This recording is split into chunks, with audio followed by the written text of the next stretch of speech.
প্রতিবাদ সভার শ্রদ্ধাভাজন সভাপতি, আজকে বারিশাবা ইউনিয়ন বিএনপির সংগ্রামী সাধারণ সম্পাদক জনাব আবুল কাসেম মাস্টার স্যার সহ উপস্থিত সংগ্রামী প্রতিবাদী নেতৃবৃন্দ, সকলের প্রতি আমার সালাম। আসসালামু আলাইকুম রহমতুল্লাহ। অনেক কথা সাইফুল ভাই বলে গেছেন, সংক্ষিপ্ত আকারে বলতে চাই।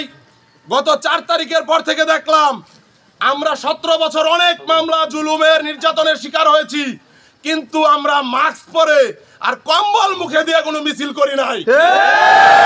4 তারিখের পরে দেখলাম নিষিদ্ধ সংগঠন তাদের সংগঠনের জন্মদিন পালন করছে মাফলার মুখে দিয়ে, দেখেছেন?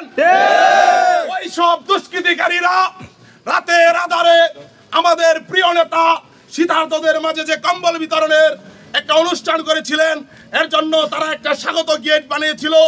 এই গেটের মধ্যে দুষ্কৃতিকারীরা আগুন দিয়েছে। অনতি বিলম্বে ইউনিয়ন থেকে থানা পর্যন্ত সর্বোচ্চ তদন্ত কমিটি গঠন করে তাদেরকে শনাক্ত করে মামলা মোকদ্দমার মাধ্যমে আমরা সর্বোচ্চ শাস্তি নিশ্চিত করবো ইনশাআল্লাহ। হুঁশিয়ারি দিয়ে বলতে চাই, রাতের আধারে কেন, যদি পারেন সামনে আসেন, হুঙ্কার দিয়ে কথা বলেন, আমরা দেখতে চাই তোরা কেমন চূড়া। এই চূড়াদের বিচার আমরা বারিশাবারের মাটিতে করব, এই আশা ব্যক্ত করে আমি সবাইকে ধন্যবাদ জানিয়ে আমার সংক্ষিপ্ত বক্তব্য শেষ করছি।